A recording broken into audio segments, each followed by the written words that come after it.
Hello, hello, hello, everybody, and welcome to today's call. Today we have an open lesson, and you might notice that I'm in a new location. I see we have some of my favorite people here. Melissa, Nirvana, Edson, Vanessa, Mechi, Loli, Lily, Hen, Eunice, and I'm sure more will join us very soon. So today I'm joining you from Monterrey, Mexico. I just came here a few hours ago, just last night. So I just came to this apartment, ate dinner, went to sleep, woke up, and now I'm here with you. So I can't tell you anything about what Mexico is like yet because I don't have enough experience, but soon I'll be able to talk about that with you. So today we have an open lesson. An open lesson is a lesson where you can ask your questions. So that means that if you have questions, you can just write them in the chat, or you can click the raise hand button, and I'll try to answer them.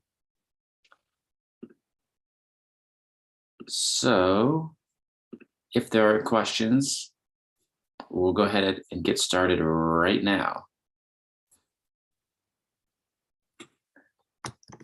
Right, I see Nirvana and Mechi both have hands up. That's what I like to see. Nirvana always has a good question to ask. Mechi, let's start with Mechi this time because I'm sure Nirvana has a few questions. Hey Mechi, how's it going?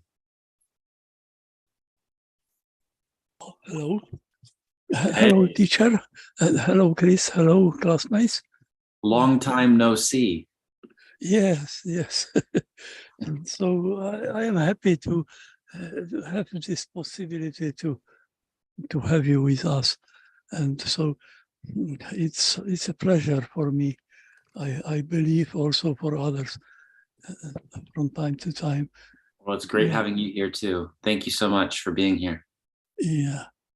I would my first question would be, are you after a long trip, are you jet lagged? Good question. I'm not jet lagged because it's only 1 hour before the time zone that I was in before. Oh, yes. So, yeah, good question. And there is an amazing coincidence because our teacher, Robert Salo, left Mexico, and you arrived in Mexico. So it's something amazing. And guess who I went to dinner with last night? Oh, it's with Robert. Yeah. Yeah. It was the first time that I met him face to face in real life. So we've been working together for about 3 years, and this was the first time that we met in real life. So, but now he's on an airplane going to Vietnam. Yes, yeah. He mentioned that. So my question,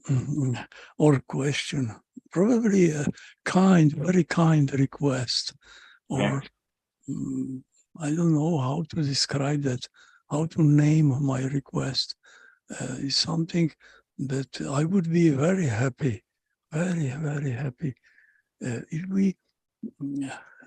I mentioned this request last time, but it's still the same.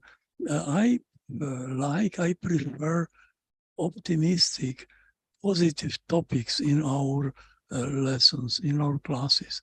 Yeah. I know that some negatives also can appear, but there are A lot of them. I am not sure. I didn't count that yet.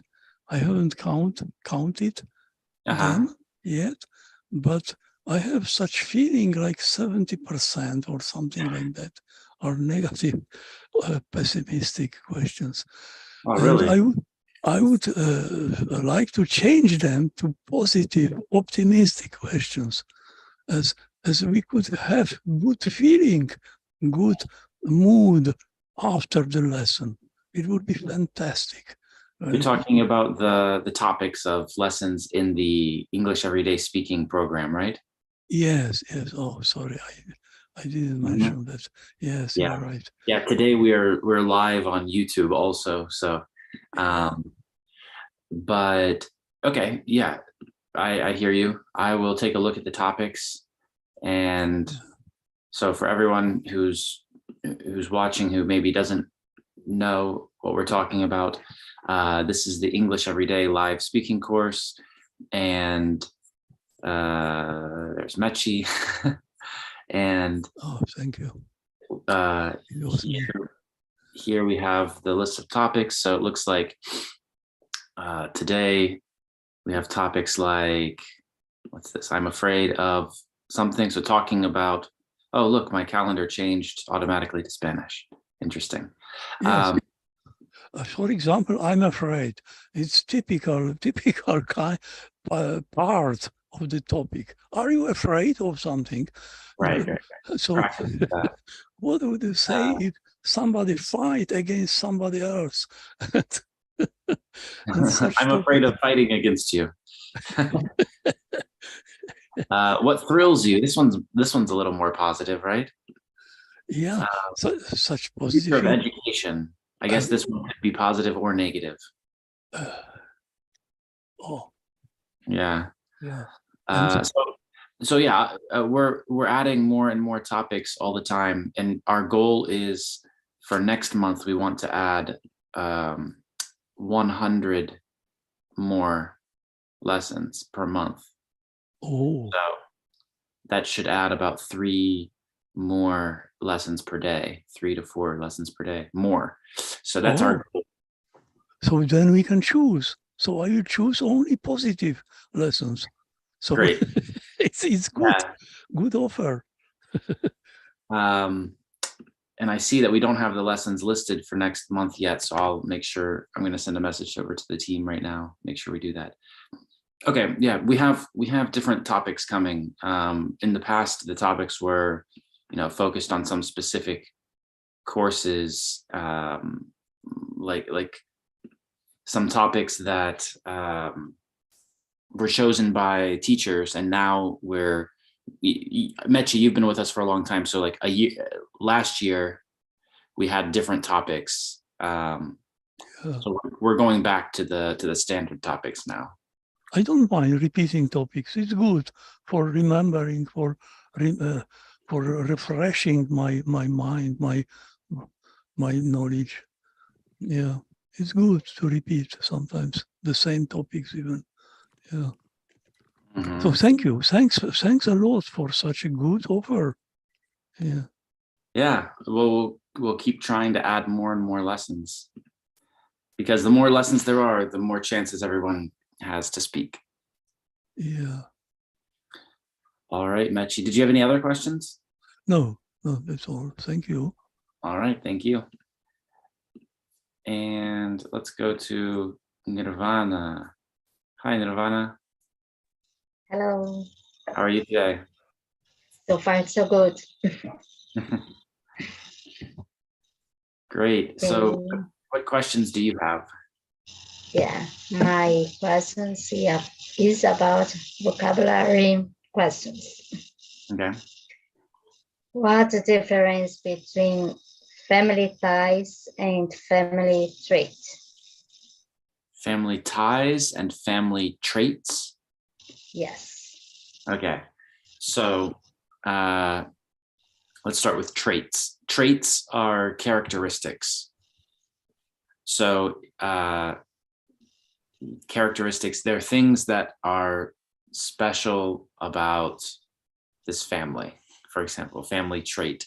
This means like everyone in our family is brunette. Everyone has dark hair. That's a family trait, maybe like something like this. Everyone in our family loves soccer, loves football. Maybe that's a family trait. It's a characteristic that's the same with everyone in the family. Family ties mean connections. Let me go to our whiteboard here so everybody who's watching knows what we're talking about. Family traits, characteristics, and then we also have family ties. Those are connections. So you can say, my uncle works in the government. My father works in the government. I have family ties in the government. I have connections. I know people. People in my family are in the government. Mm-hmm. So this would be the difference. Traits, and it's not really about the word family, it's about the word traits and ties. Sometimes we use the word ties to talk about a connection to something bad. Like in the news, you might see something like, he has ties to a terrorist organization. Sorry, Mechi, I know it got negative again. But this is the news. It's not me, it's the news. The news is negative. But yeah, in the news, you might see something like this. He has ties to this, right? Great. What's the difference between to know someone and to get to know someone? To know someone and to get to know someone. Good question. Yeah, and if anyone else has questions, you can click the raised hand button on Zoom, or you can write your questions in the chat. So the question is to know someone and to get to know someone. So the difference here is, for example, I know you. I know that you are from Nirvana. I know that you're in Brazil. I know that you study English. I know some more information about you, right? But when you first meet a person, when you meet them for the first time, then you don't know a lot of information about them, maybe. And you ask some questions to learn information about them. And this process is called getting to know someone. You can also say it about a place. Like, for example, I just came to this city, Monterrey, and I'm just getting to know the city. Means I don't know a lot about it yet, but I'm learning some new information and I'm becoming more. Another way to say this is to get accustomed. To get accustomed. This is not about people usually. This is about something new in your life or some new place, to get accustomed to something. But yeah, to get to know someone, or to get acquainted. This is what we could also say. To get acquainted with someone. You remember the difference between friend and acquaintance? An acquaintance is a person who you know, but they're not your friend. So maybe if you're just walking and you see them, you'll say, hey, Bob, hey, Chris. But that's not your friend. You just know him. But before you knew him, you had to meet him and learn some small information about him. You had to get acquainted, right? To become an acquaintance, to get acquainted with something. And we can use that about a city too. I'm still getting acquainted with Paris, might say. Great. Looks like we have some more questions here. Ibrahim asked, can you please send me your private WhatsApp number because me and my whole family love you and want to be friends with you? Well, thank you so much. Thanks for that. I don't really use WhatsApp, honestly. The best place to contact us is to contact me and the people who help me is support@chrisamericos.com. This is the best place to get in touch with us. And then you can join us live. Edson, how are you today? I'm doing well. Thanks for being here. All right. What about you? I'm great. I'm doing great. Okay. Okay. I'm already thinking about your last answer that you don't use the WhatsApp. Yes. Yes, but my question is not regarding WhatsApp. Sometimes I feel that I stay on track learning English, but I can't see improvement in my process. I want to know regarding your experience in this journal. How long the people usually take to be confident, to be able to communicate in clearly. Mistake, I think that we are not native in this language. We will commit mistake, but how long it take to people be able to communicate clear and with the confidence in your experience? Great question. You probably will not like my answer. It's different for every person. It's different for every person, but yeah, okay, let me try. I'll try to give an average, average. Yeah. So first of all, I understand you. You asked me this question, I understood you. I don't think that there's a problem here. So but yeah, how long does it take? It depends where we're starting from. You know, your first language influences how quickly or slowly you can learn English. Okay. Like, for example, I'm an English speaker, so for me, it's going to take like 10 times longer to learn Japanese than for me to learn Spanish or French.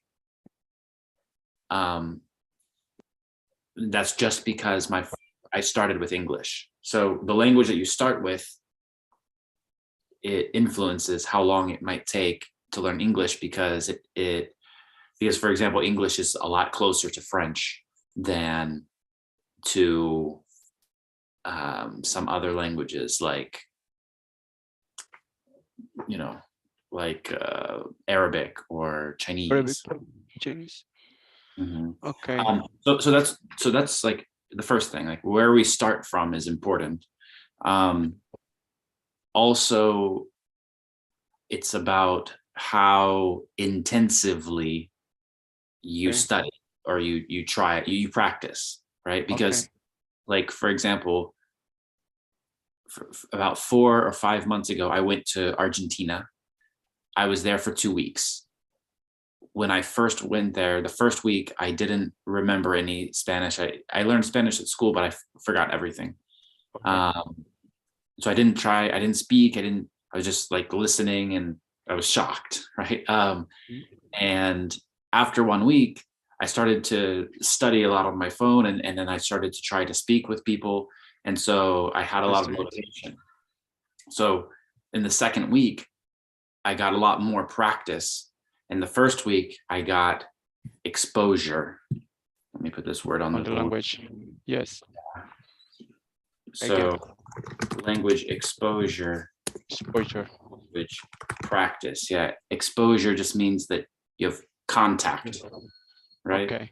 Yeah, Um, I get. so like exposure doesn't really give you confidence, I think. I mean, maybe it gives you less confidence. Practice gives you a lot more confidence because Okay. you tried it. You made like you spoke to me. You asked me a question. I answered you. I understood you. You're more confident because it worked. But if you just watch us speak and you're just thinking about what to say and then you don't say anything, then maybe you think like, okay, I understood what happened, but I didn't. You know what I mean? Yes. So this is important. The how often, how intensive. Intensity. Yeah. And when you're in a place where everybody's speaking the language, you can speak much more intensively. In other hand, do you have scenarios of people that may stay 1 year, for example, in this platform, 1 year learning English, and at the end doesn't speak with confidence? Sometimes when we start learning English, we maybe sometimes we don't have enough patience to stay. Yeah, we hope that 1 month later we have to see improvement in your process. Yes. Yes, I'm asking if do you have people that stay 1 year learning English, not a huge intensity, but 2 or 3 years per 2 years per day, and 2 after hours. 2 hour 2 hour, yes, 2 hour per day, and at the end doesn't speak with the confidence, was not able to speak it's with difficult confidence. to measure confidence. It's difficult to, like, for example, how confident are you? Usually to answer this question, you don't say I'm a seven confidence, 7 out of, right? You don't say like I'm upper intermediate confidence, right? You don't usually say that. Usually people give examples like, oh, I'm confident when I'm in this situation, or I'm not confident when, right? Usually people talk about their confidence like this with examples, but so it's difficult to say. It's difficult to compare confidence between different people, but I think it's definitely possible that someone could be in a speaking program for a year and not be confident if they don't speak, or if they, right?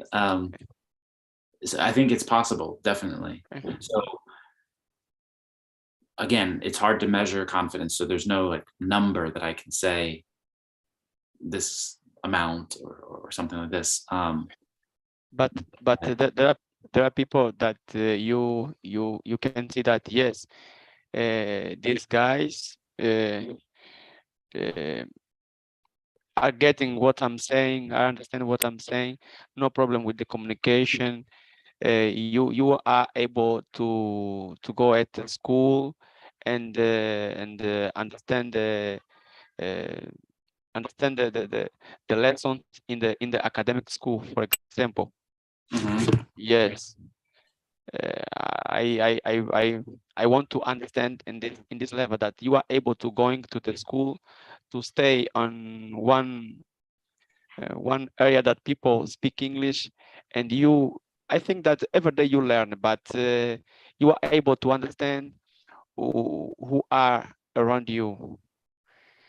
Is this question? Yeah, And I understand you, and I think like a great example of studying every day but not being confident to speak is Duolingo, all right. or some other apps or websites where you just answer some questions and you feel like you know a lot, but you have no practice. And so I think that the idea of confidence in speaking, it's just connected. It's mostly about confidence. Sorry, it's mostly about practice. Practice. Yeah. Practice. So you can study. So just studying doesn't give you confidence. I think practicing gives you a lot more confidence. Yes, I get. Mm-hmm. I Great get. question. Yes, I get, understood. And the last is about the accent. Sometimes I have difficult to understand some kind of accent. Mm-hmm. Yeah, sometimes I have this difficult. Me too. So Me too. People from Louisiana in the United States, sometimes I have a hard time understanding them, or people from some parts of Scotland or Ireland. Liverpool, I have. Yeah. Yes, I have So difficult. yeah, people speak Okay. differently, and you have to get used to, you have to get accustomed to listening to different accents. And then this thing happen with the native language, with native speaker too. Yeah. What's your first language? Portuguese. Portuguese. So Yeah. if you go to some parts of Brazil, or if you go to Portugal, or if you go to where else? Angola, Yes. I'm then from Angola. you're from Angola. So Yes. so probably in Angola they speak Portuguese a lot differently than Yes. other places. I have much difficult inside of my country because we have a local language, African language, and people that speak different local language have different accent in Portuguese. Mm-hmm. Yes, but for example, if I'm going to Portugal, I don't have a lot of difficult. If I'm going to Brazil, I don't have a lot of difficult. But inside of my country, I have many difficult from people that speak a different local language because I think their accent is more different. Uh-huh. You speak Umbundu? Yes, people that speak Umbundu, speak Kimbundu, and Kwanyama and other language. Yes, is sometimes it's not is for me to understand clear. Yeah. I think it's just about getting used to hearing Okay. the same words with different sounds, you know? Like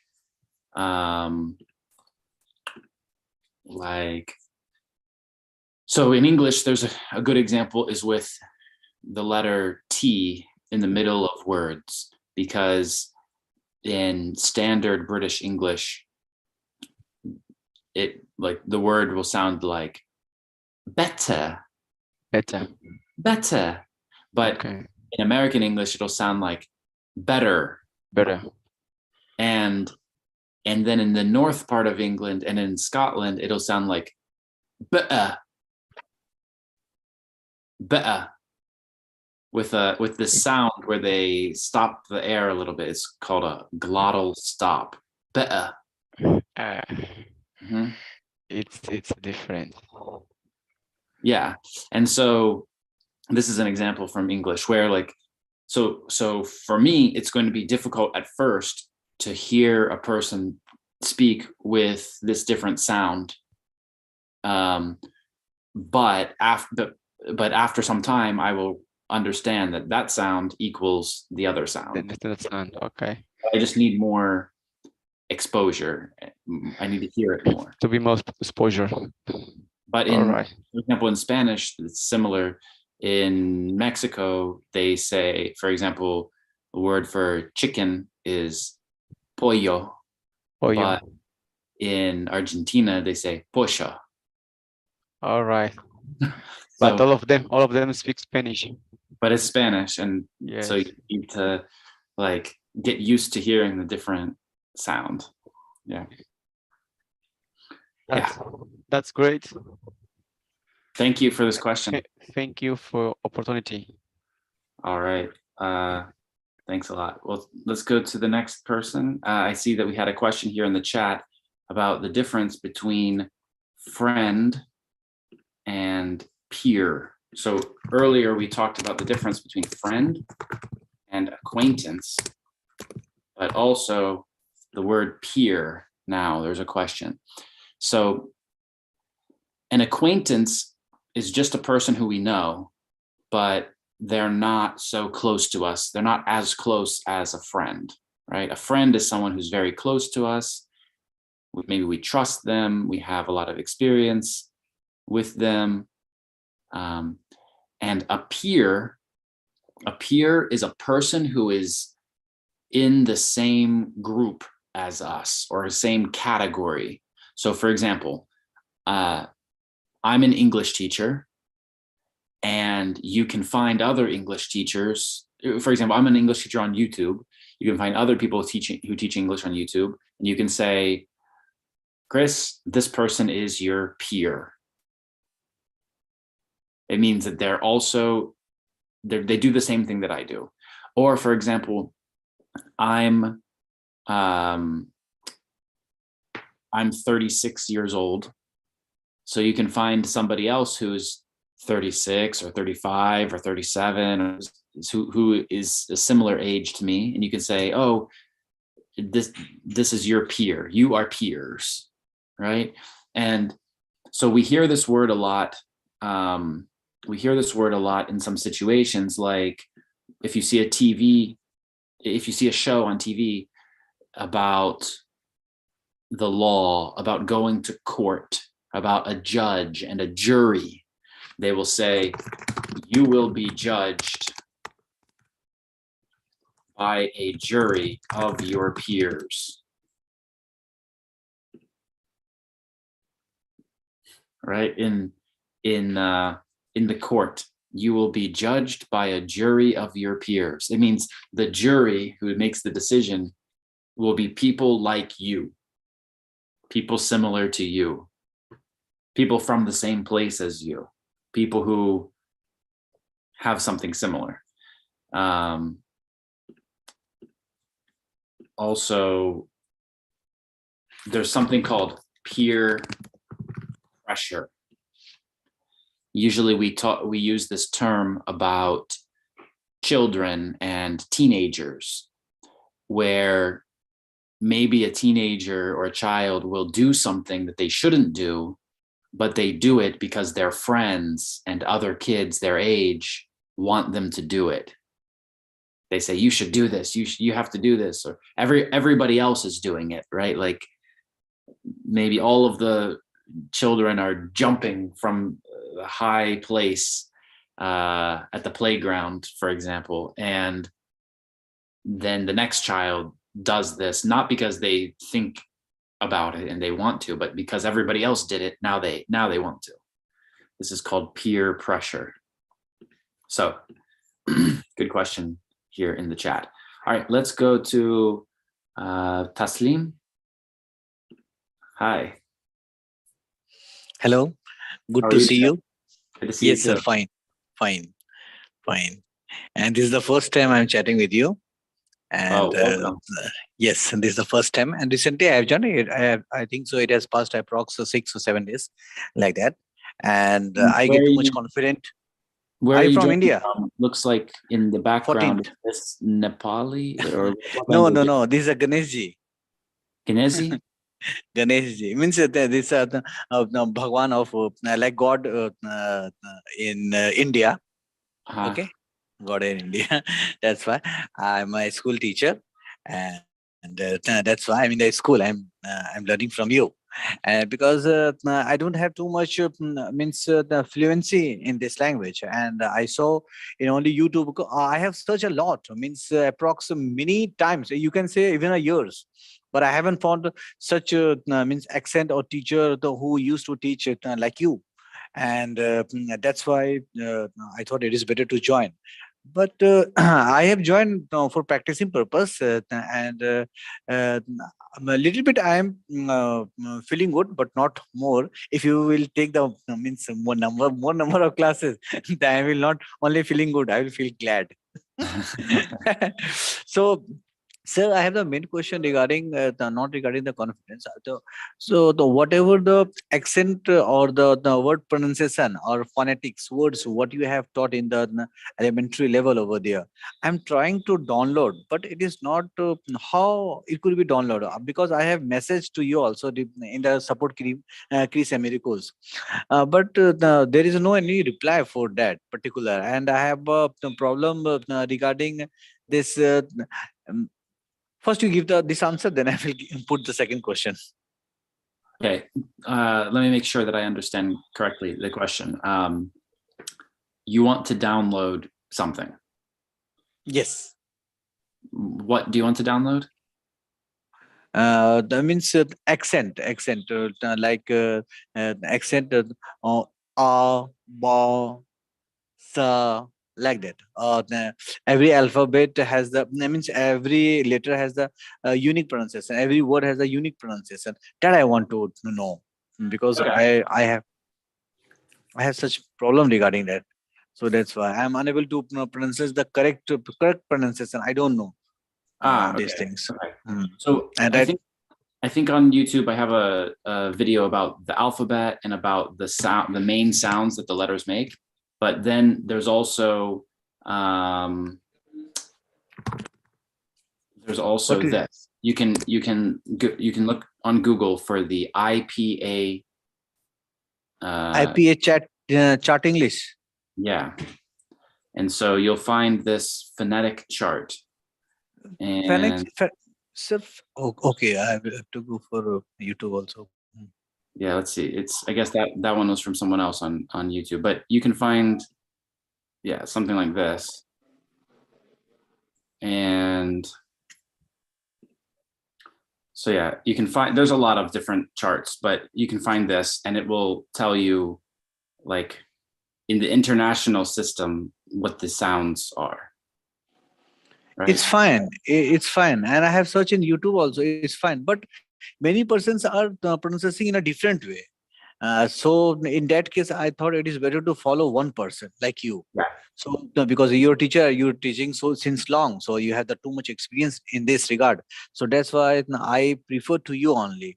And the main purpose of joining at this only that I want to make myself, because right now I am learning the British English, okay, and British English. If I unable to pronounce like them, then what is the use of learning this?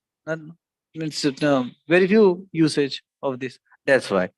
And I tried to download a number of the ways, but I haven't succeeded. That's why I thought it is better to ask to you. So now you have means it's suggested to go in a YouTube. Okay, fine, I will go. Second question, sir, I have. Yeah, it's not necessarily about YouTube. It's just this IPA chart. You can see the different sounds, how they're represented in the international system, and then you can compare accents, because if you go to a dictionary like Cambridge or Oxford or the American ones like Webster, then no, they will show you. They'll show you the IPA. One second. They'll show you the IPA transcription of British English and American English. So you'll see which sounds are different for the different accents in the dictionary. It's fine. But there is no any procedure to download or what? To download an accent? No, from your website, English Everyday? Oh, no. On our website, you can, I mean, when you join the program, you have access to all of it. There's like more than 5,000 lessons, different. No, I want to download selected one. Means like 10 to 20 or 30 videos like that for my use. Only that one. What I need to do. As long as you're in the program, you have access to it though.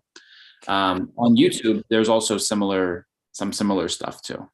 Okay. And the second, second question is, sir, I am facing this problem since long. You can say even year or in from or even for so long that I haven't understood yet models.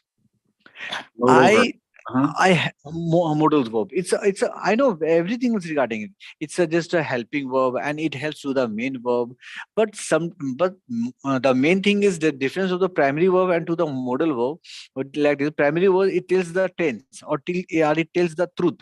You are a teacher. It's been fine. You are a teacher. You could be a teacher. Means the work is still to be done. The may Say I that come last in? part again? Means there is a difference. Means why they have made the primary verb and the modal verb. Or the reason being, what I have found that in the primary verb always tell the truth or the reality. What you are means you are a teacher. Means R indicates R is a primary word. Means exactly you are a teacher. It's fine. It's correct. But if I'll just use the modal verb instead of it, you could be a teacher. You can be a teacher. You may be a teacher. Then it's all indicates the possibility. Possibility like that you could be because regarding your behavior it could show it is showing. That's fine. But I have found in the many written over here in a many literature session that it indicates that the work is done also. So there I am too much confused in it. So that's why till I have not understood regarding the uh, model verb. I have also mailed to you and you have replied to me, but still I have a confusion. That's why. So if you could please clear me of this thing, then it will be very highly obliged. Yeah. So here's some examples. You are a teacher. So this is just, like you said, it's just the straight, just simple. Yeah. So just a statement, just truth, like you said. You could be a teacher. This, yeah, it shows possibility. Possibility, but it could also show us ability.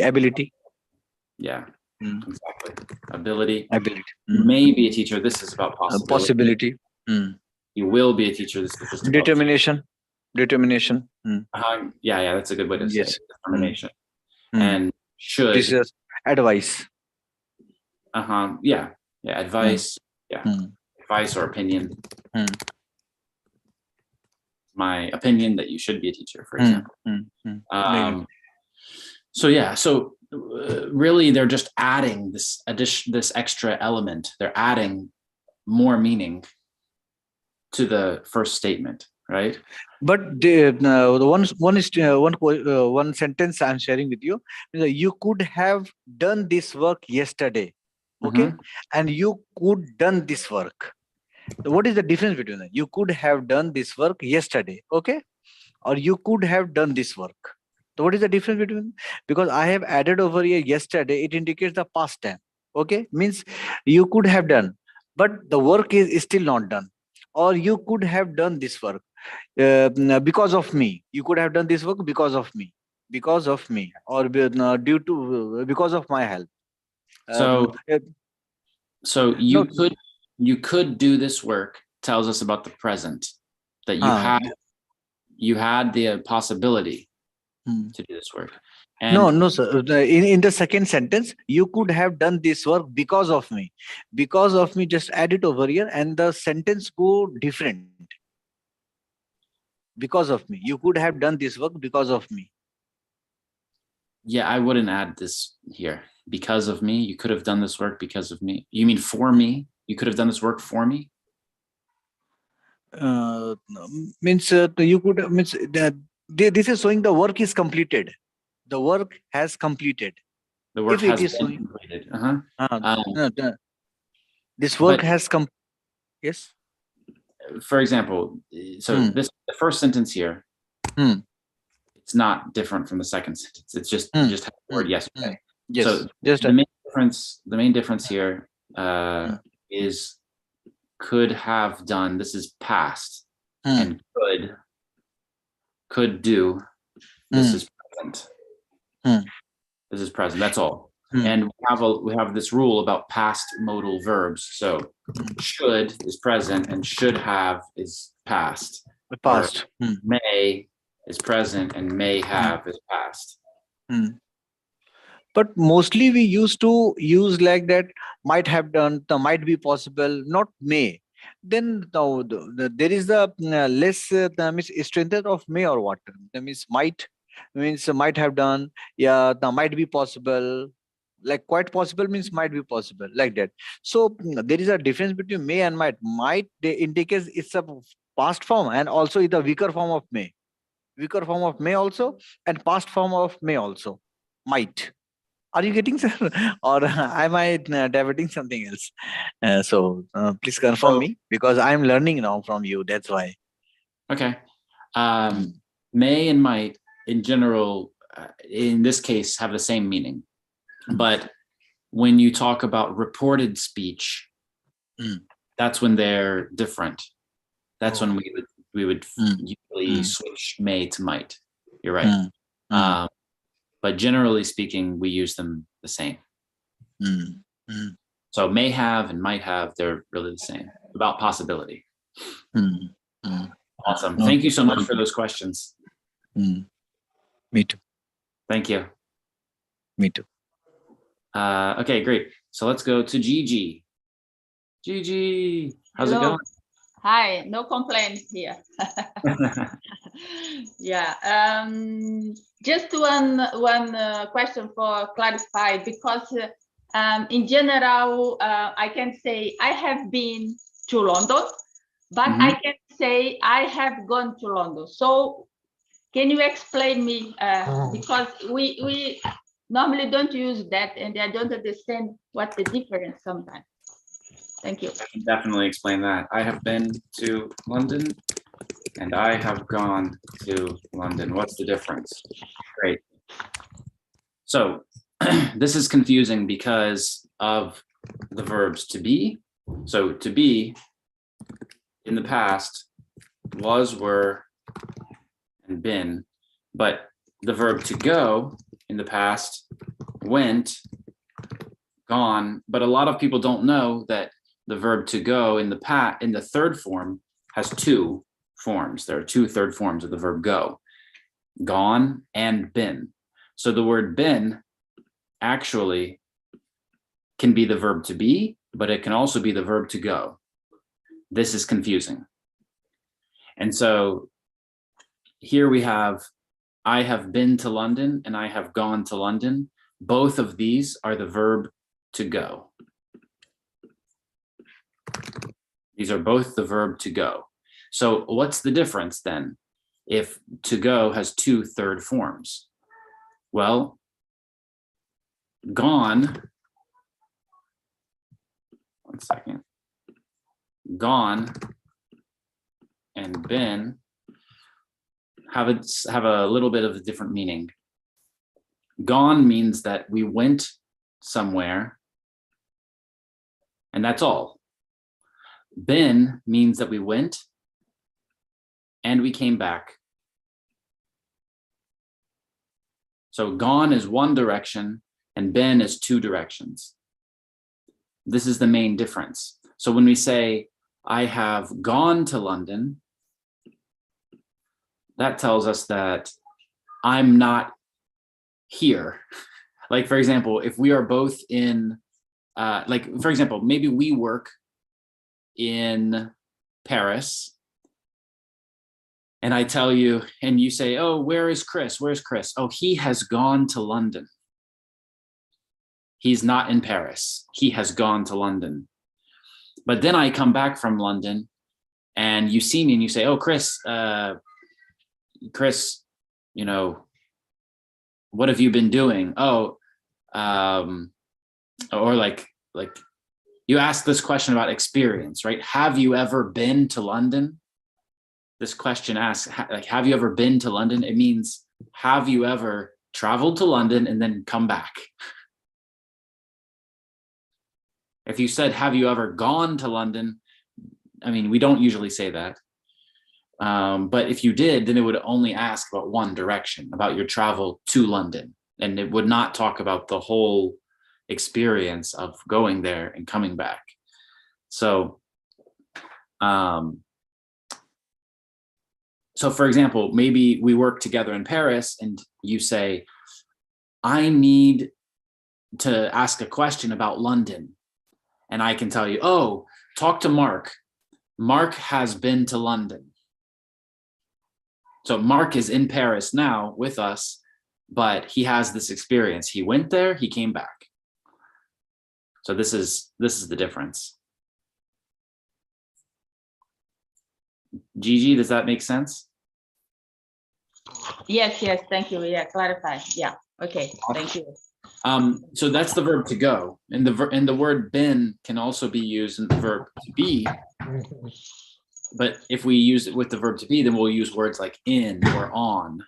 So we'll say, how long have you been in London? This is not about movement. It's not the verb to go. It's just one location. For example, I'm in Mexico. How long have you been in Mexico? I have been in Mexico 10 hours. But when I go back to Florida, I can tell my friend, I've been to Mexico. I went there, I came back, I have this experience. Yeah, okay. Yeah, thank you. Thank you. Oh, sorry, did you have another question? No? Okay. Melissa, let's go to Melissa. Hey, how's it going? Yes, hello. Hi, everyone. Hi, Chris. And to all viewers in this live meeting, have a great day. Before I asked you how to speak English with confidence, and now I'm gonna ask, do you think what is the most effective way in improving English communication skills? That's my question. Yeah. Effective way is to practice speaking. Every day. Right. Let's see. I'm trying to think of an answer that's going to be more correct than that. I think that's the most correct answer. Communication is not only about speaking, though. There are a lot of other aspects of communication, and actually in 9 days, in 9 days, I'm going to publish a video about this topic, different parts of communication. So yeah, for example, there's also body language is an important part of communication that a lot of people don't think about. And especially when, let me give you an example, because body language is a part of a language that many people forget, and they think that it's not important, but it's really important. You can tell someone that you're asking a question with your face, like by changing how your face looks. You can, if you don't know the right words, you can tell someone that you're talking about the past or the future. You can go, you can say something, you can do something like this. And so you can communicate things using your body. And, in different languages, it's important to look someone in the eye or not look them in the eye when you're speaking to them. And it's maybe important to move your head, like in some parts of India, you'll see people kind of do this when you're speaking to them to show that they're listening. And a lot of English speakers, when you're speaking to them, they'll make some sounds or say some small words. He'll say, "Oh, Chris, I woke up yesterday." Uh-huh. And then I called my friend. "Oh, really?" And so they're saying some words and saying some sounds to show you that they're listening and they hear you. This is also called active listening. This is called active listening. And this is another part of communication that's really important. So there's a lot of parts of communication that are more than just saying words. So I think that that's important to think about too. Another part of communication is intonation, to show when we're finished with a sentence or when we're asking a question. When I first started, when I lived in Russia, I lived in Russia for 8 years. And when I started teaching Russian speakers English, I noticed something really strange, that sometimes they would say something and then just stop speaking and just look at me.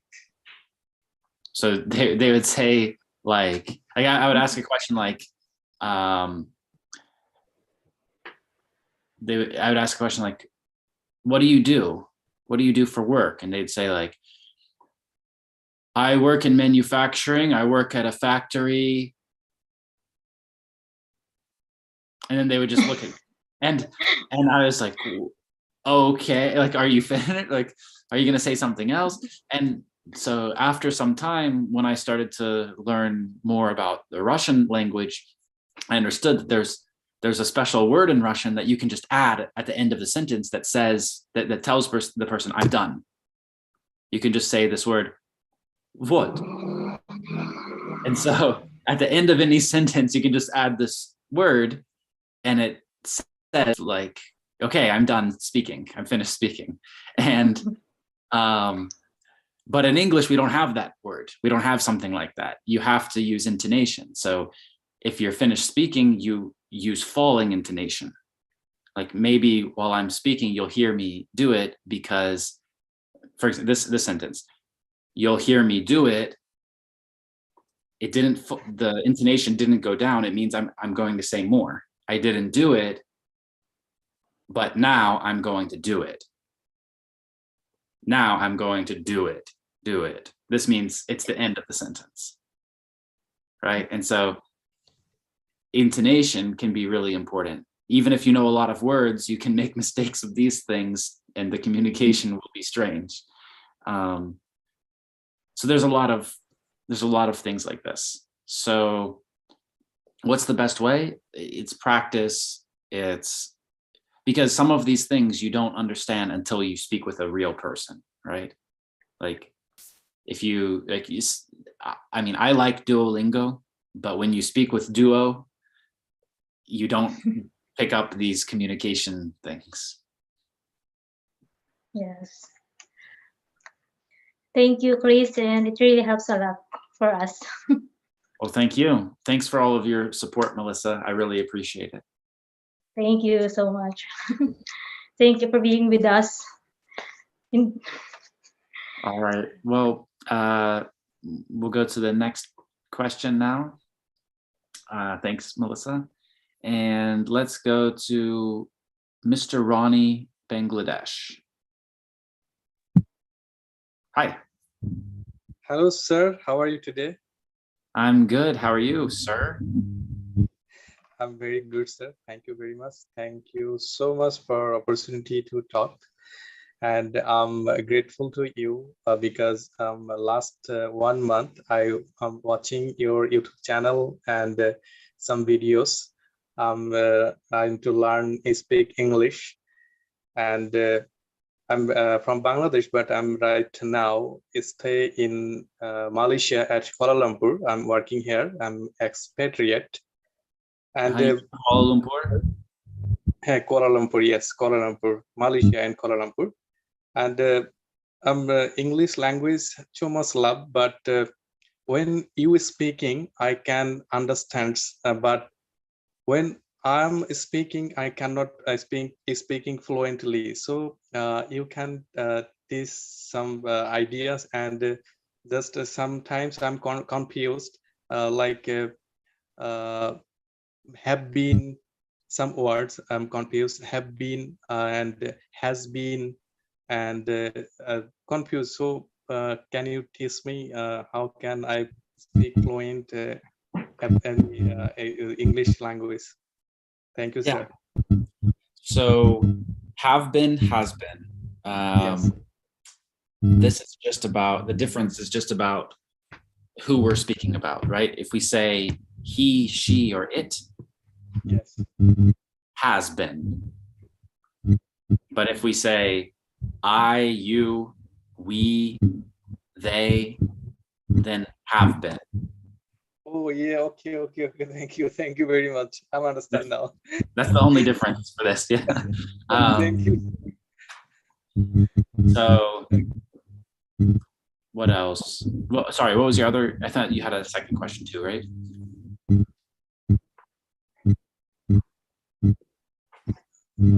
question. Second question was I want to speak fluently. So can you some tips me? So how can possible I to speak fluent? Right. So, I mean, it's a big question about how to speak fluently, right?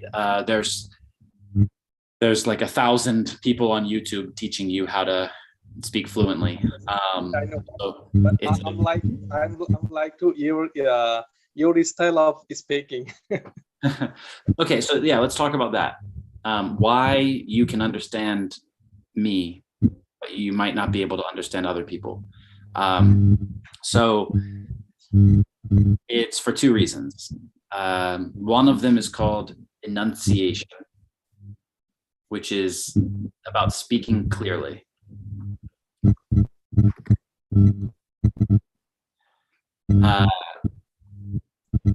If a person doesn't speak clearly, someone might tell this person, you need to enunciate.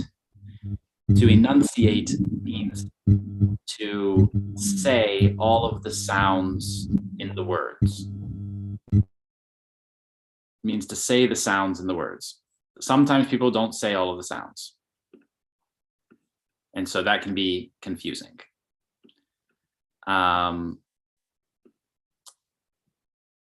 So that's the first thing. Then the second thing is word choice. Choosing the right words. So, I've just been teaching English for a long time, since 2009. And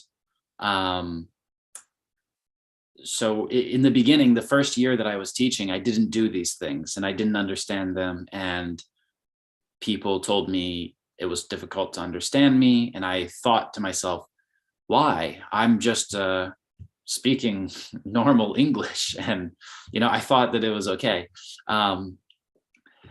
But really, it's just about saying the sounds clearly, and it's about choosing the right words. And I know that most people who are watching me are about an intermediate level of English. So I'm choosing words. Usually I choose words that are at this level. Sometimes the topic we're speaking about is higher and I have to use more difficult words. I try to explain them in a simple way, but it doesn't always work that way. And, sometimes I understand that I'm speaking with someone who has a lower level, and then I need to change how I speak. And this is for successful communication, because one thing that I see, maybe this is another good thing to mention here. Two big mistakes that I see advanced English speakers, English learners make. Mistakes of high level people, mistakes of upper intermediate and advanced, two big mistakes. The first big mistake is that when a person who has been learning English for a long time, and they're very good at English, speaks with other English learners, they always try to show how they have an advanced level, right? The advanced English person tries to show that their English is so advanced, and when they're speaking with someone who isn't advanced, they can't, we call it grading your language. They can't bring their language down to the level of the other person so that the other person can understand. Well, you're not very advanced. Like you're not advanced in using English if you can't do this. So one mistake that a lot of advanced people make is they speak advanced English with people who are not advanced. This is a mistake, right? This is because the point of speaking, the purpose, the reason of speaking is to communicate. So if you're not communicating effectively, successfully, then that's a mistake. It's not right.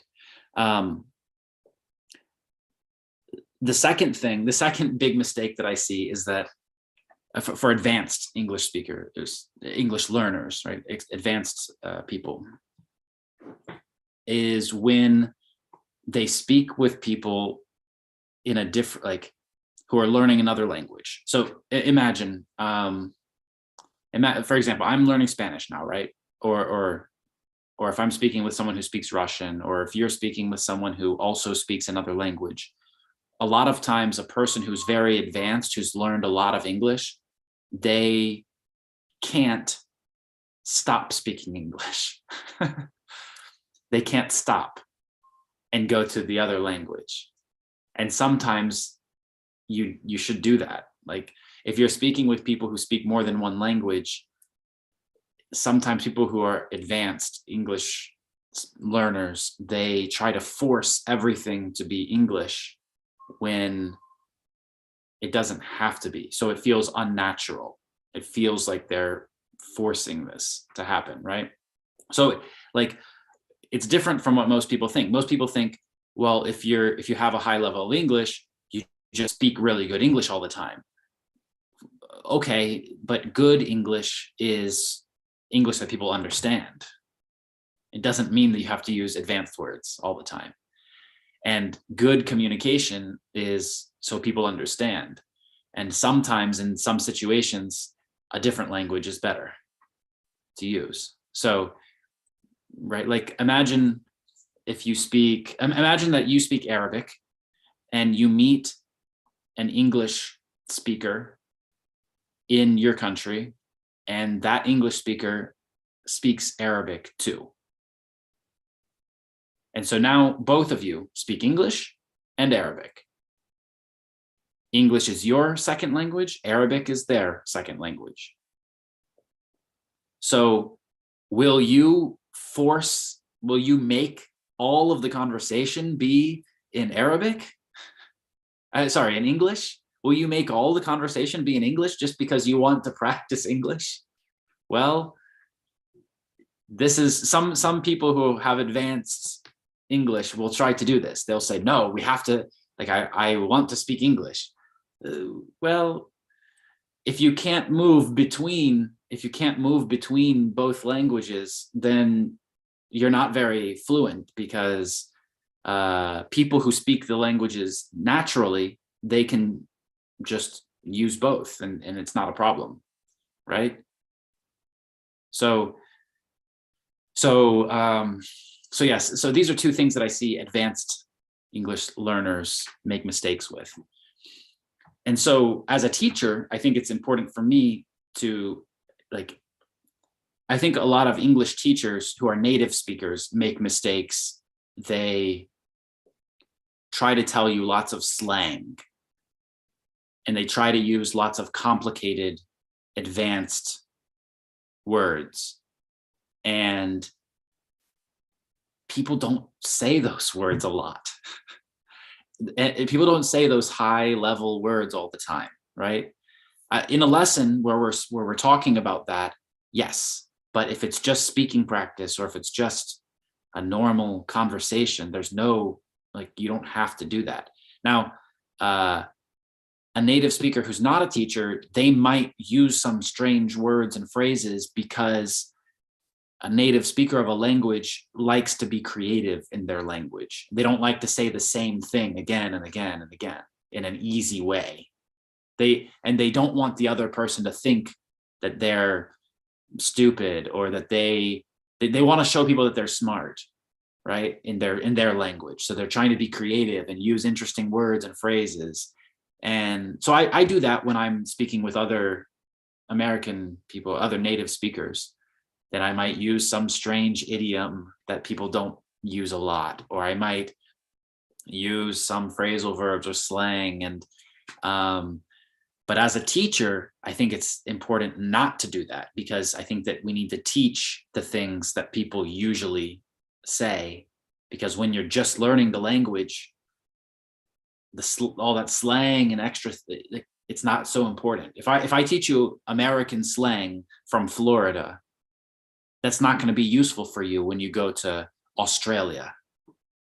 It's not going to be useful for a person from Italy to speak with a person from Sweden.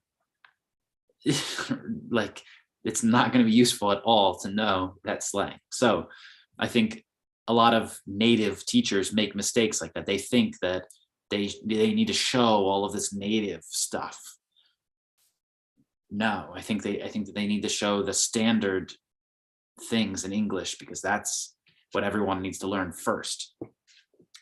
So yeah, hope that helps. Ibrahim, hi. Ibrahim, are you with us? Hi. How are you? How are you?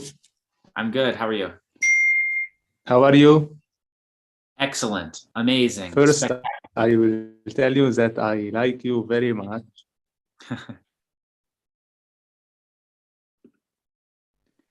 And you will encourage me to learn English. And please, now I want to speak and to improve my English level. So when I finish, please, can you give me a grade about pronunciation and about how you can understand me?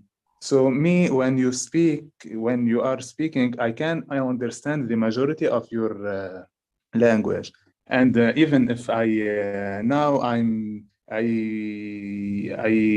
watch all your videos, and till now I remember I memorize about 600 new words, and I put a plan to improve my English, and it's about 1 year, and I want to listen about. I want you please to give me advice if this plan it's good or not, and it's if the time that I set it's enough.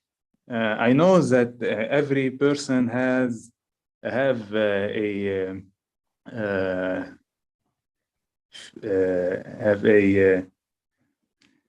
capacity to understand new words, but because you are a teacher, so I need your help, please.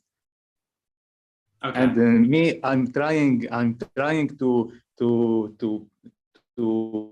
speak a lot, because when I live where I live, I can't practice English. And I listen to your advice on video. You tell that practicing and speaking, it's very important to person that we want to improve her English level. So if I speak a lot, can you forgive me, because it's my opportunity to speak with you.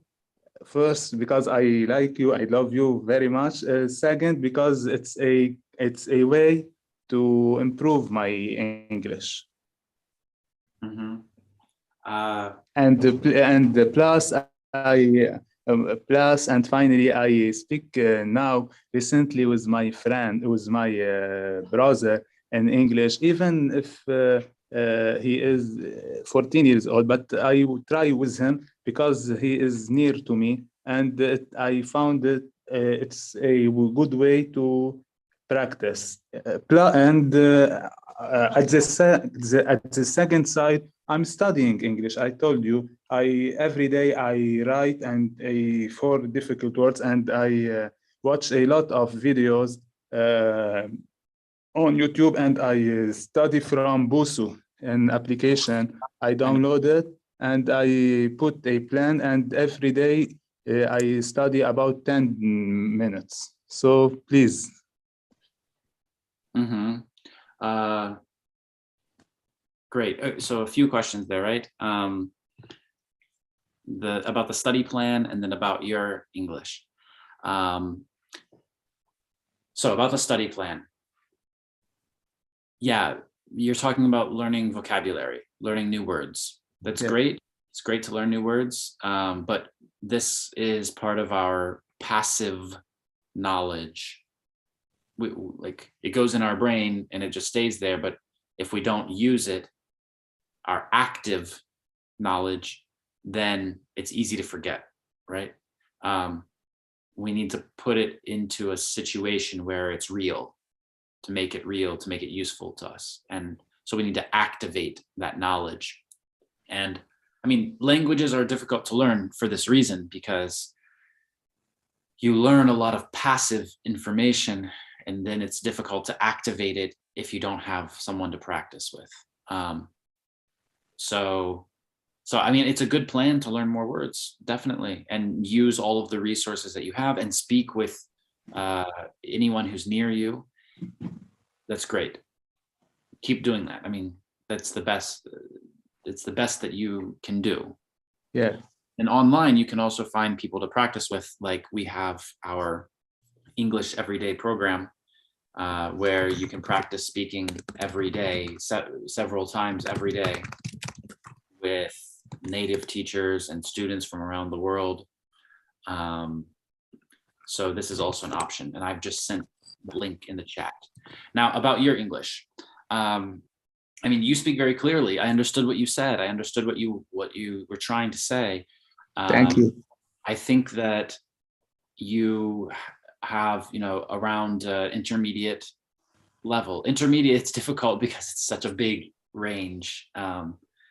But I think that probably your first language is Arabic or Pashto or Dari. Yes, Persian.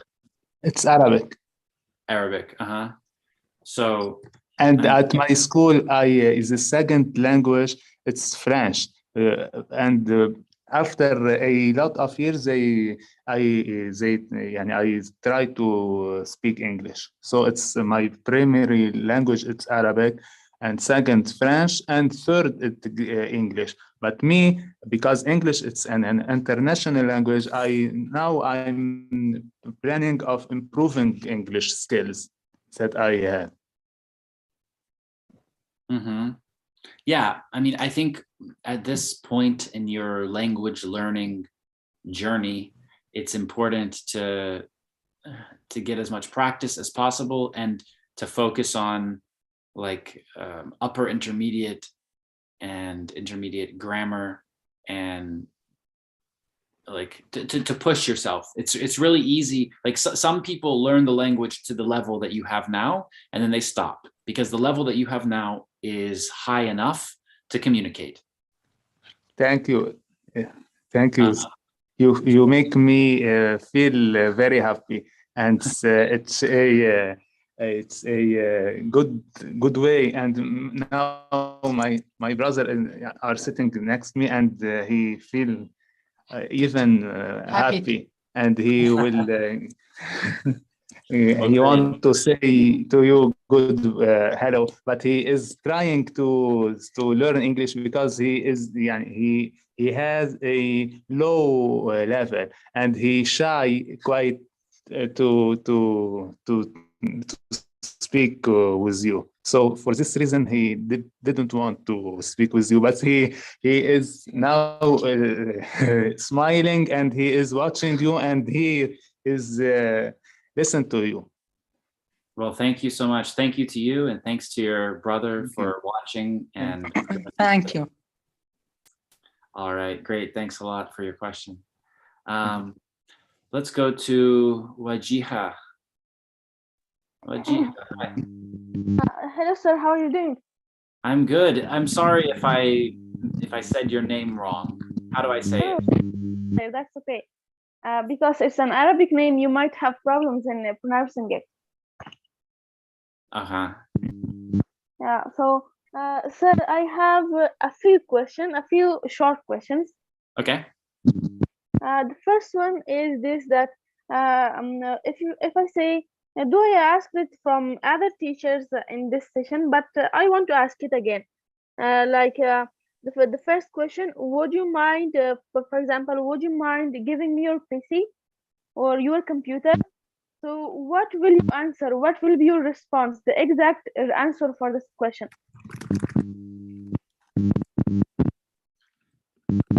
Question.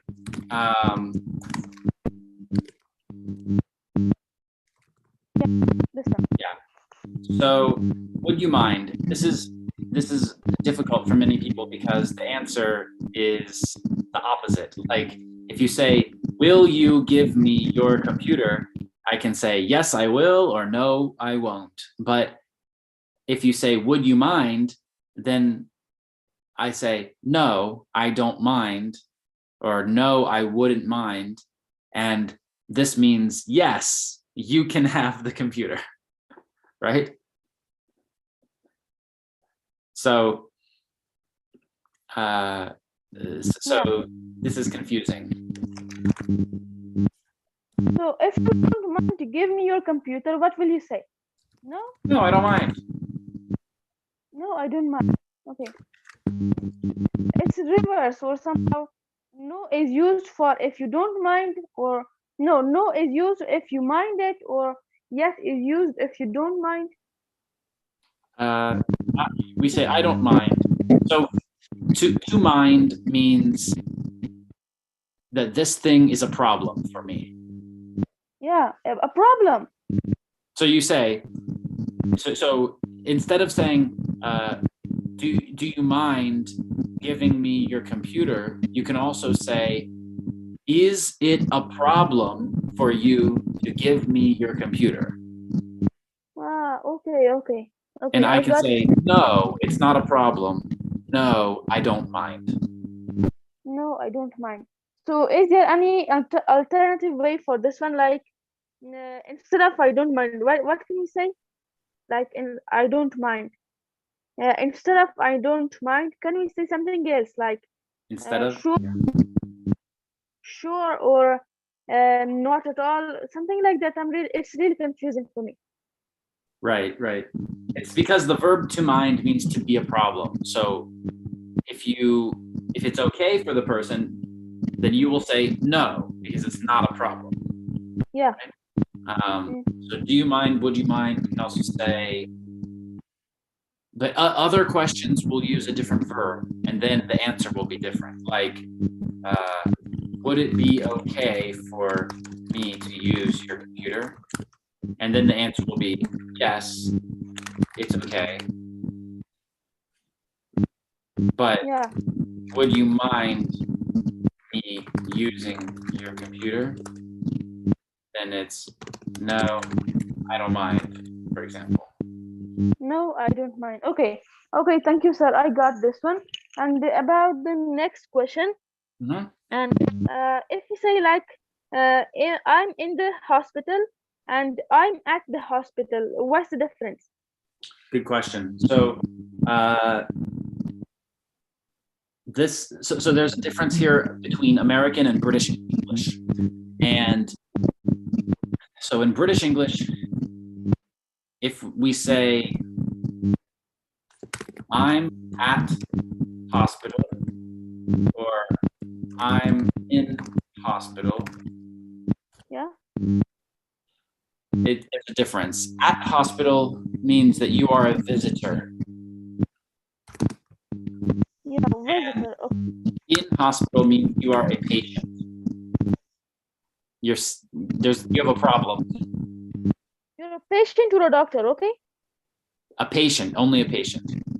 Only a patient. Okay. In hospital. So for example, where's John is not at work today. Where is John? He's in hospital. He's ill. Hospital. Okay. He's at hospital or in hospital. Which one should we use? For example, he's ill and he's in the hospital. Yeah. So, right, if he's ill, he's in hospital. But if he's not and she's buying something like medicine there, we should use like she's at hospital. Yeah. Okay then. Thank you. So this is about British English. Just in about American English, we don't really think about it like this. We just say, yes, if you say John is in the hospital, then usually I'm going to think that there's something wrong, there's some problem. He's a patient. But maybe like if I'm in the hospital and or if I'm at the hospital, I'm just walking around, maybe my friend is there, I'm going to see him, and you call me, hey Chris, where are you? I can say I'm at the hospital, but I could also say I'm in the hospital, about inside of the building, right? Yeah. So there's a general difference between in and at. At is like, in general, like present at a location.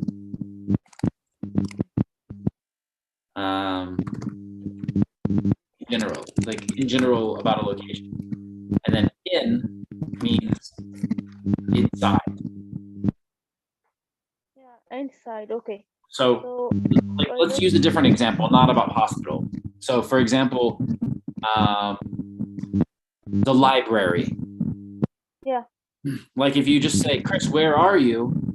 In general, like in the city, in the world, where are you? Then I'll tell you, I'm at the library. At the library. Then you say, really? I'm at the library too. Where are you? And I'll say, I'm in the library.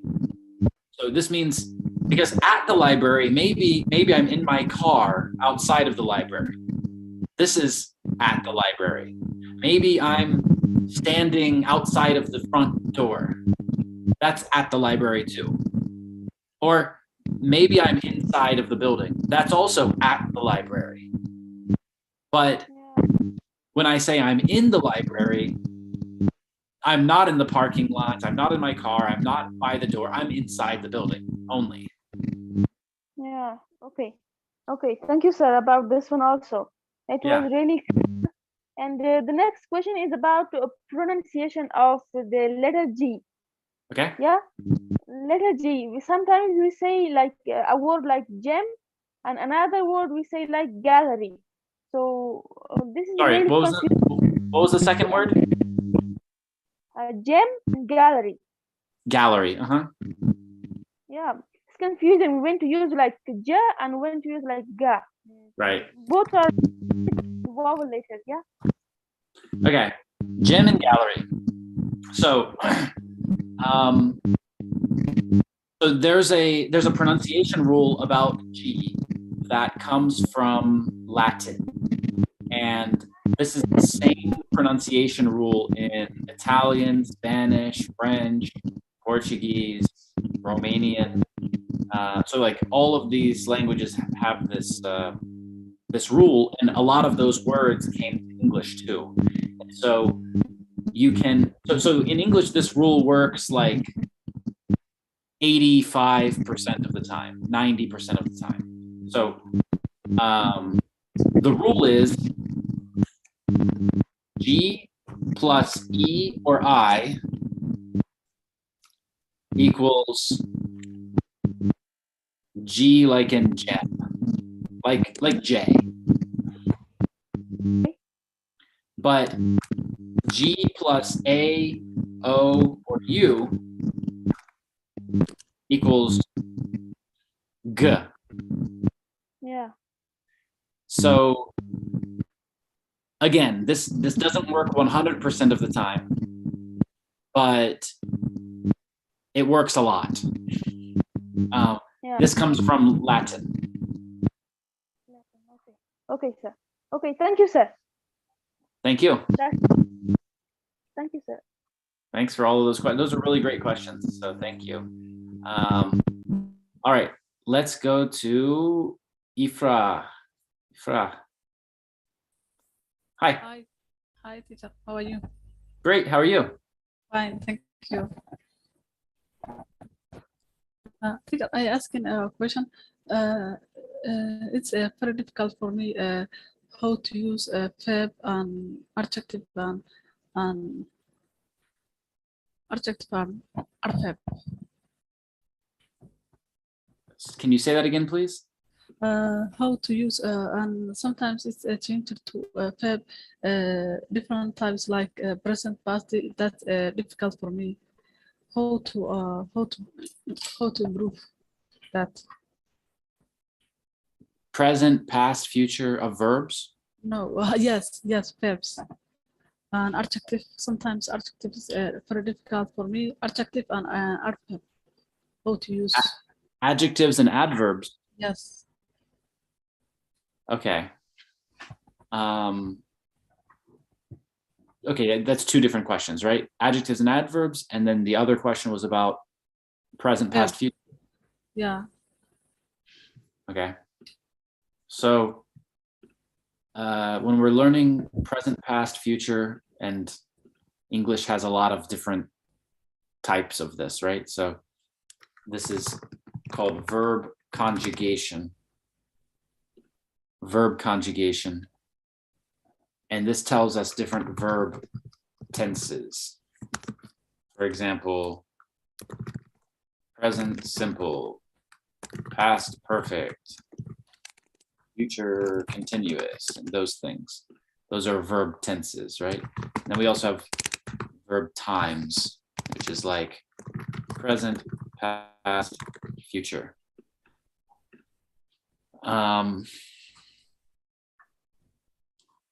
So when you're learning verb tenses, it's important to learn verb aspect, which is things like perfect, continuous. When you learn what this means, then it's easy to use it with past and future. But really, this is like, we could talk for a year about this. This is like a whole course. So I don't want to confuse you too much about that. I think the best thing that I can do is tell you the ones that are the most important, because usually when you start learning English, you see that there's like 12 different verb tenses, and you start thinking, oh my God, how am I going to learn all of this stuff? So there's really only 6 that are important, that you need to know for people to understand you. It's present simple, continuous, perfect, past simple, past continuous, and future simple. These are the 6 that you need to know for people to understand you. You can make mistakes. Maybe sometimes you should use a different one, but you don't, and you use one of these. It's okay. People will still understand you usually. So these are the main 6 to learn. How do you learn them? Well, there's different situations when you might use them. A lot of English books, a lot of books that you might study English from, give you good situations to practice this in. My favorite book is probably New English File. That's the name of it. They have a lot of good situations about these things. So, for example, when we talk about present perfect, we're talking about experience, and there are some other situations, but yeah, I mean, the question is really, sorry. Can you write the name of book? Sorry? Can you write a book name? Yeah, the name of the book. Yeah, name of the book. New English File. I think this is made by Oxford. It's British English. Yeah.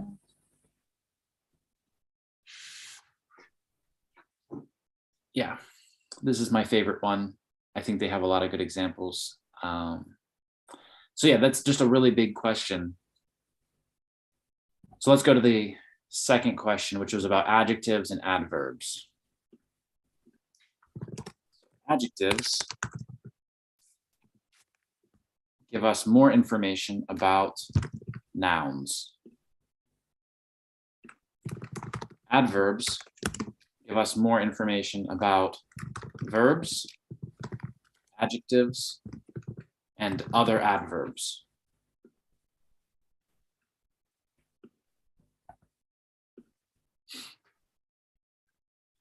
So, for example,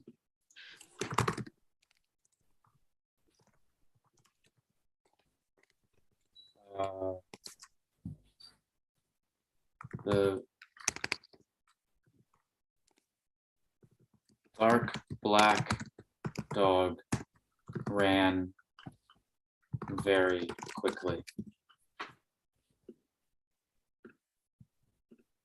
So here we have dog is a noun.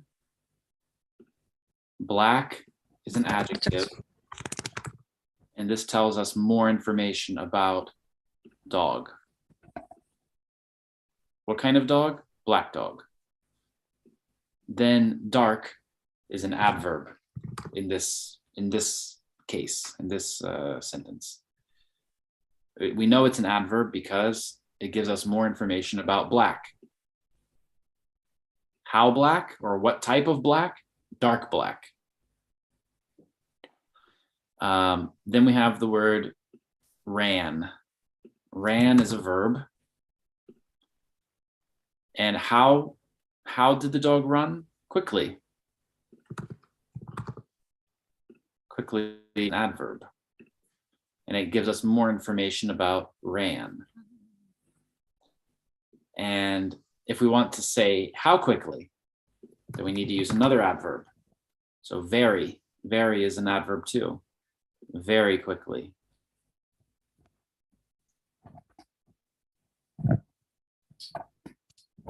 So these are the basics of adjectives and adverbs. Does that make sense? Yes. Great. Thank you. Great. Thank you. Okay, last two questions. We'll take a question from iPhone and then we'll take a question from Kyle. Hello, iPhone. Hello. Hi. Hi, thank you for taking the time for me. And I'm very curious about how to speak English more naturally. And how long does it take to speak like a native speaker?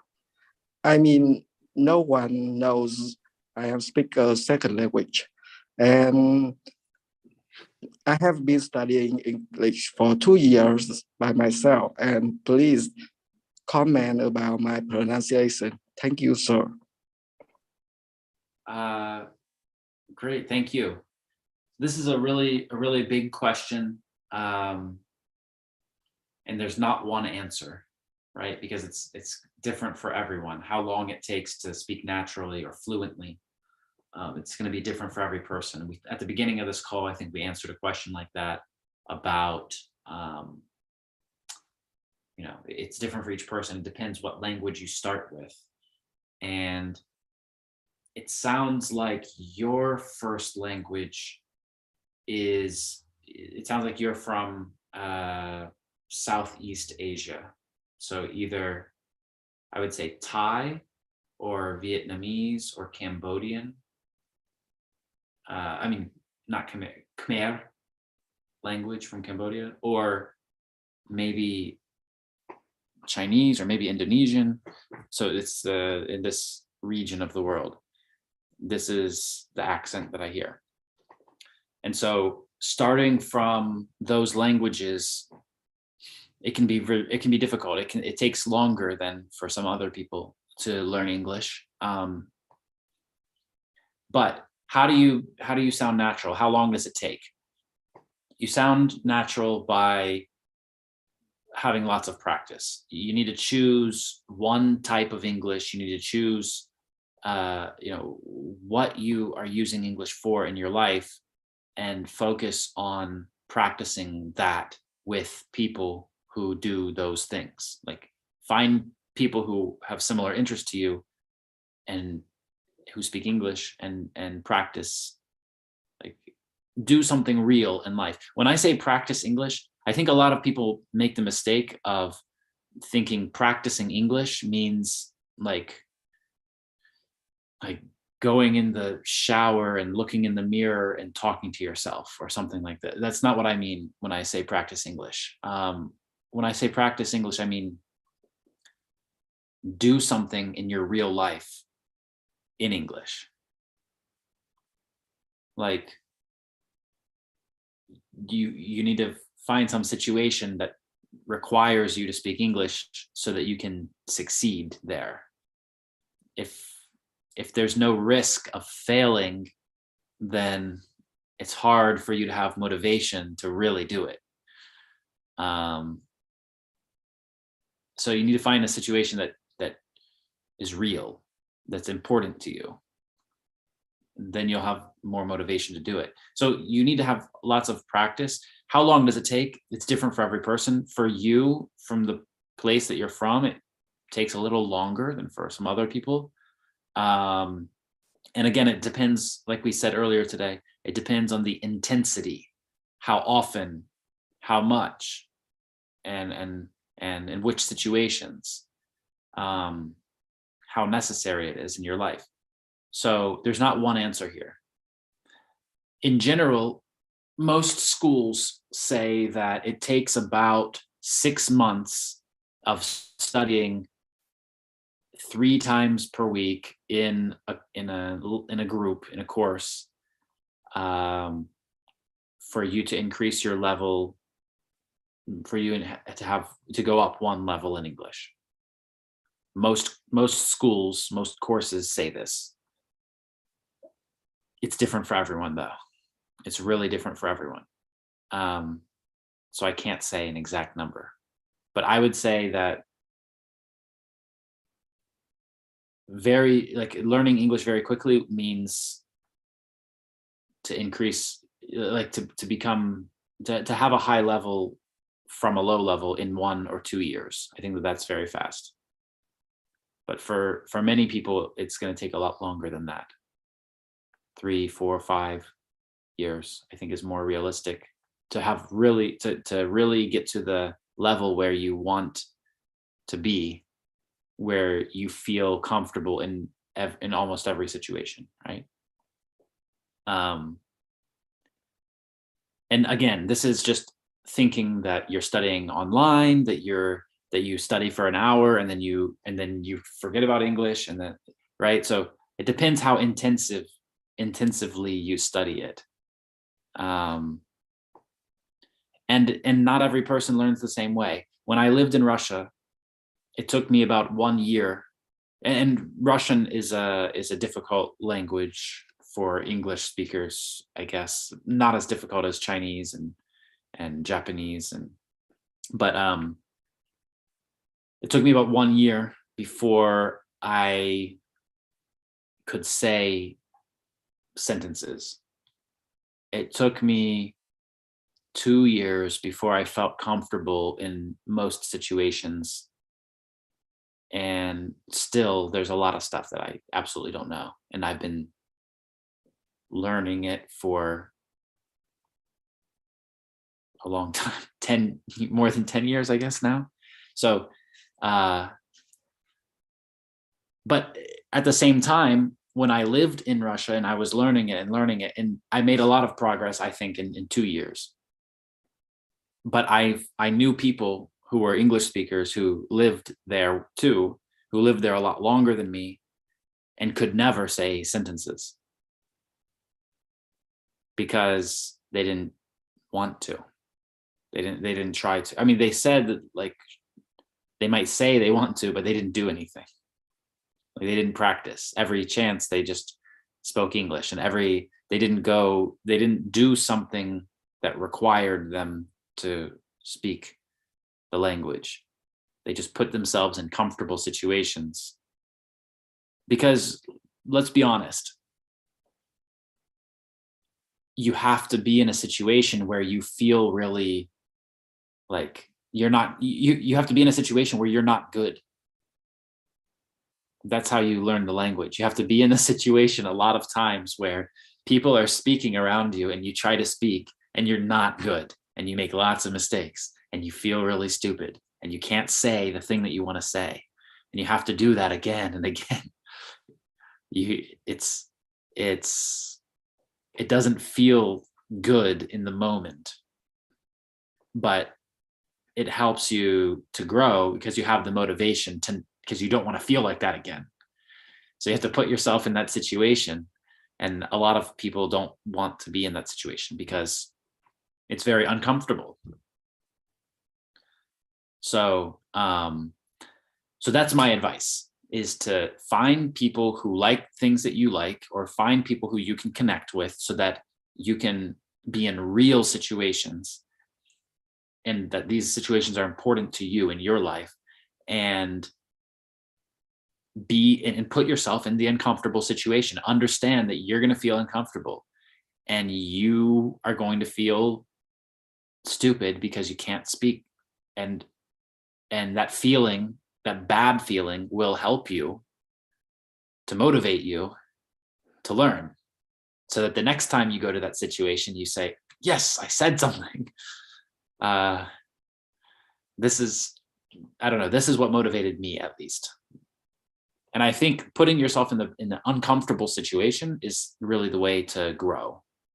If you're always comfortable, then you're not growing, because there's nothing new or different or challenging. So yeah.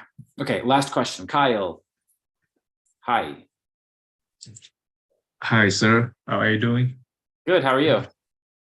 I'm great because of you.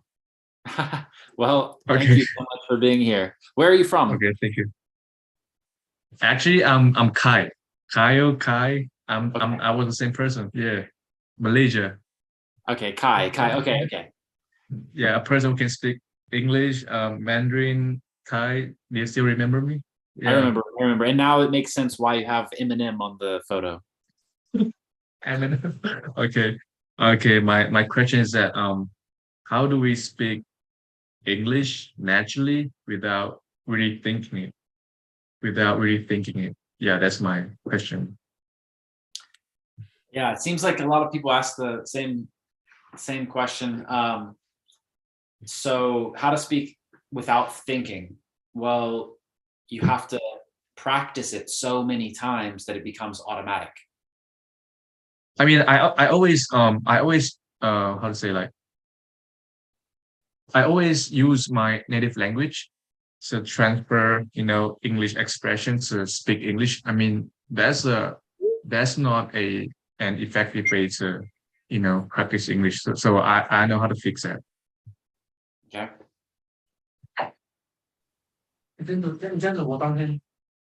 I mean, if you want to speak without having to think, so it feels natural, then you need to practice so many times that it becomes automatic. That's what I'm saying. So, like, when it takes a long time to think about what to say, that's just because you don't have a lot of experience connecting those words together. When you speak to a lot of people and you say the same thing again and again, like, think about basic things in English. Those things probably are very automatic for you. Like when someone says, where are you from? You know the answer to this question. Or what do you do for work? And so you have some words that you have said many times when you met new people. And those things are automatic. And you just need the rest of the language to be like that. So you just have to have more practice talking about different things with different people. Okay. One of the most difficult parts of that is, like, recently on this YouTube channel, I published a video about baby talk, speaking like a child, words that children say. And it's really difficult to learn that as an adult, because who will you practice with? Right? Like, you don't have anyone to practice speaking like a baby and using baby words, unless you spend time with children. And so what I'm saying is that, like, there's always going to be some new situations where you don't really know what you're talking about because you haven't used those words before. The same thing happens in your first language. If you asked me about physics, like how does the sun, like my daughter asked me, Papa, why is the sun hot? And I'm trying to think, like, oh, why is the sun hot? Oh, I don't talk about this topic, and so I don't remember all the words from school about physics and about why the sun is hot. So for me, it's not going to be automatic. It's not going to sound as natural as if someone who is a physicist, if someone asks them this question, they might just say, oh, well, that's because of this. Do you know what I mean? Yeah. So it's not, the more that you repeat the same things, the more automatic it comes out of your mouth. And the same is with language, I think. Okay. Can I have one last question? Absolutely. Okay, thank you. My question is that if you had one shot or one opportunity to seize everything you ever wanted in one moment, would you capture it or just let it slip? That's funny. I would capture it. Thank you so much. Thank you for the answer. Yeah. That's the lyric of the song, guys. Yeah. I was just joking around. Yeah. That's Yeah. the picture. The man on his picture is a rapper, and the words that he just said are from his song. So that's why we were laughing. Okay. All right. Thank you, Chris. Thank you so much for having me. All right. So before we end this, I see that Hend had a question here in the chat. How will we learn English if during the lesson there's not much time to talk? Well, today we had an open lesson, and this is just a place for you to ask questions. And so it's a different type of lesson. You'll see in the other lessons in the English Everyday program that they're speaking. There's different rooms with small groups of people, and it's all about speaking. So today there's this open lesson, and everyone who's watching from YouTube, we can't send everyone to different rooms on this lesson. So that's why we have to do it like this. But yeah, if you want to practice speaking more and have more speaking practice, then I recommend going to the English Everyday program. The link is in the chat, and practice every day. Right now we have about 4 or 5 lessons every day that you can join. On some days there's 3. It's different every day, but we're adding more and more. So this is the best place to practice speaking. All right. Thank you so much, everybody, for coming to this lesson. It's been almost 2 hours, so I think it's time for me to go, but I will see everyone next week. Thank you and have a great day.